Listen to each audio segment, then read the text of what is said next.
Okay, we're going to carry on with the chapter on the bipolar junction transistors, specifically now the phototransistor, introduction to the phototransistor, and also transistor categories and packaging. Okay, if we go to our textbooks, on page 185, you see that I've underlined the introductory paragraph there again. A phototransistor is similar to a regular BJT, except that the base current is produced and controlled by light instead of a voltage source. The phototransistor effectively converts light energy to an electrical signal. We have discussed a similar device when we have done the diodes. If you can recall, it was also called a photodiode that operated similar to the phototransistor.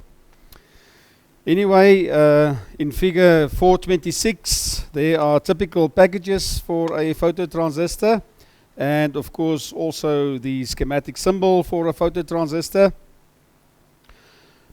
Please note, if I go and look at the symbol here, you can see that the base terminal, the third terminal there, is missing. It's not always true. It's sometimes a three-terminal device, so I can operate it as a normal transistor, a normal BJT.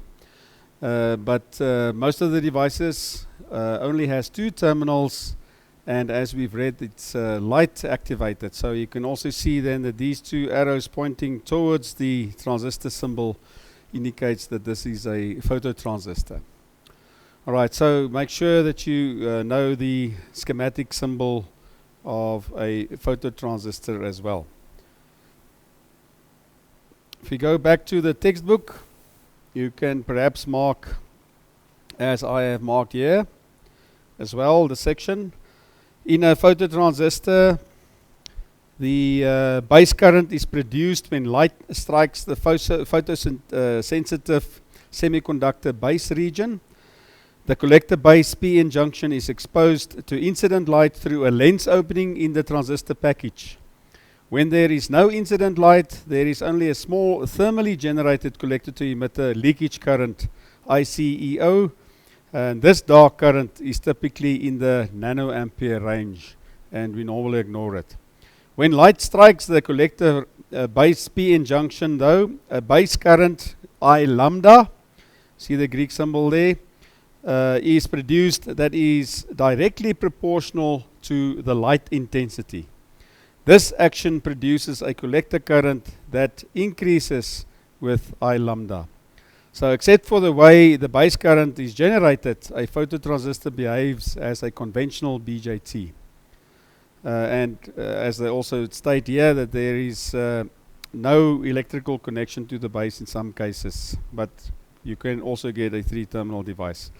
But if we look there at equation 4.1, the equation should look familiar to you. IC is equal to beta DC times I lambda. Remember, with a normal conventional transistor, it was IC is equal to beta DC times IB, but now the base current is generated by light intensity. Okay, a phototransistor. There's a typical phototransistor structure. Just to show you basically how it operates. You don't have to be able to draw this figure, of course, but let's have a look at figure 428, the phototransistor circuit, and then also typical collector characteristic curves. If you look at the collector characteristic curves, it should look familiar to you. Again, it is IC against VCE, and remember previously where we had different IBs here, now it's going to be I lambdas, né? So as the current increases at the base, in this case caused by light intensity, I can see also then that the collector current increases. So I can see that IC then is controlled by light intensity.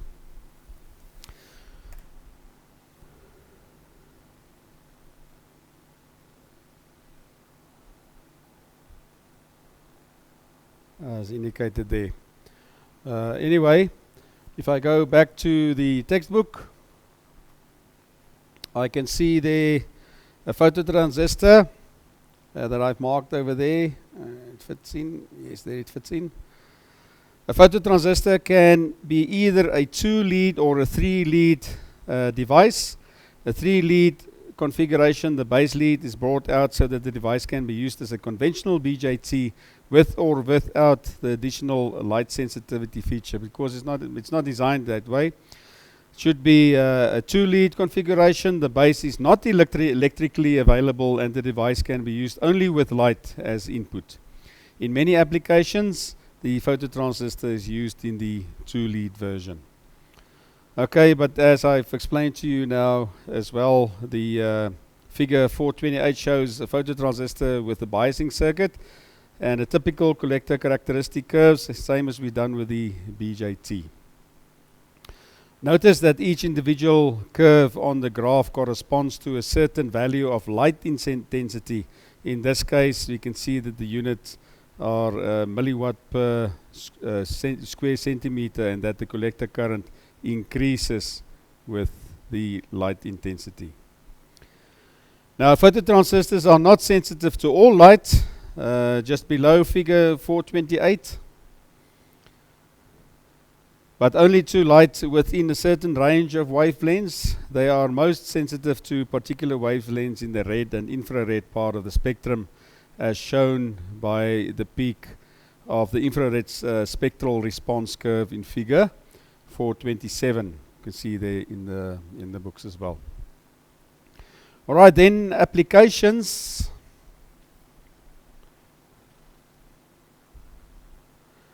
There is an application for a phototransistor, relay circuit driven by a phototransistor. The phototransistor Q1 drives the BJT Q2 here in the first one, light activated circuit. Here you can see is my phototransistor, and you can see here it drives the base of Q2. As the light intensity increases, it will drive Q2 into saturation. The device will switch on, the relay coil will activate, and the switch will make contact. All right. A light deactivated, a different kind of circuit there in figure 430B. I can see here in this case, if the light intensity increases on the phototransistor, the current will be drawn away from the base of Q2, and Q2 will switch off, and the relay coil will switch off the relay contacts. Okay, so I've got a light activated and a light deactivated circuit as applications, as an example for applications that I can use for the phototransistors. Right, another application for phototransistors, if we go and have a look in our textbooks again, optocouplers makes use of some devices that you've learned up to this stage. As a matter of fact, an optocoupler uses an LED optically coupled to a photodiode or a phototransistor in a single package. Two basic types are LED to photodiode and the LED to phototransistor, as shown there in figure 431. So you have to familiarize with yourselves with these two basic optocouplers. Some examples of photocopper packages there in figure 432, A, B, and C there, dual inline, surface mount, ball grid, and so forth. What you should mark, however, is at the bottom of the page there is just below figure 432, a key parameter in optocouplers is the CTR. That stands for current transfer ratio. The CTR is an indication of how efficiently a signal is coupled from input to output and is expressed as the ratio of change in an LED current to the corresponding change in the photodiode or the phototransistor current. You will find in the basic problems at the end of the chapter there's a specific problem that addresses the specific point that has been mentioned here. Figure 433 shows a typical graph of CTR versus LED. Let's just get to that figure again. There you go, CTR versus CTR versus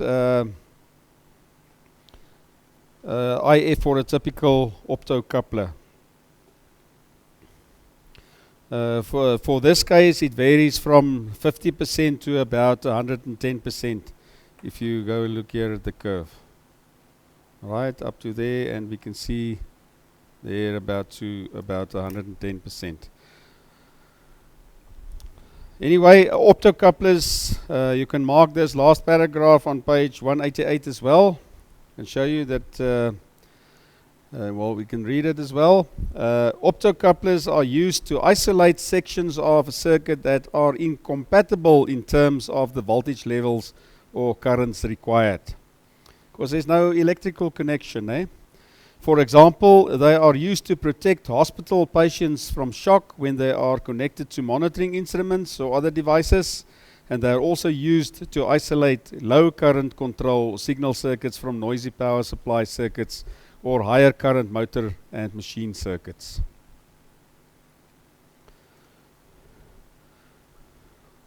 Okay, the next section, transistor categories and packaging.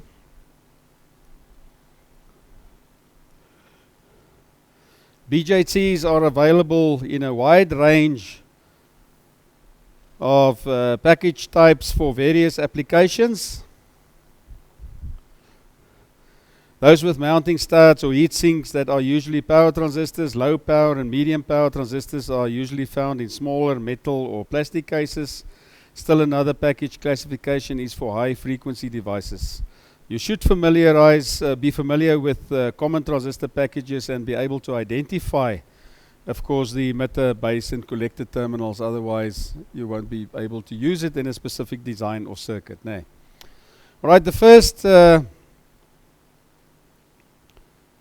category that is addressed is general purpose or small signal transistors, which is used for low or medium power amplifiers or switching circuits. The packages are either plastic or metal cases. Certain types of packages contain multiple transistors. In figure 434 illustrates the two common plastic cases and metal can package.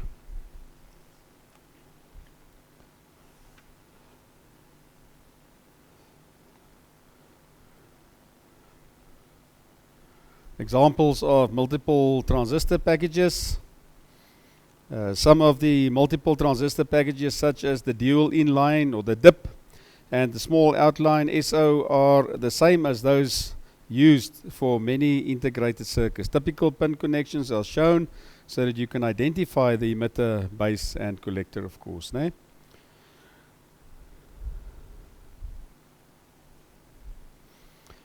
next category, power transistors. Here's some examples of power transistors and packages. Power transistors are used to handle large currents, typically more than 1 amp, and or large voltages. For example, the final audio stage in a stereo system uses a power transistor amplifier to drive the speakers. Figure 436 shows some common package configurations. The metal tab or the metal case is common to the collector and is thermally connected to a heat sink for heat dissipation. Notice in part E how the small transistor chip is mounted inside a much larger package. Right, now the last category, RF transistors.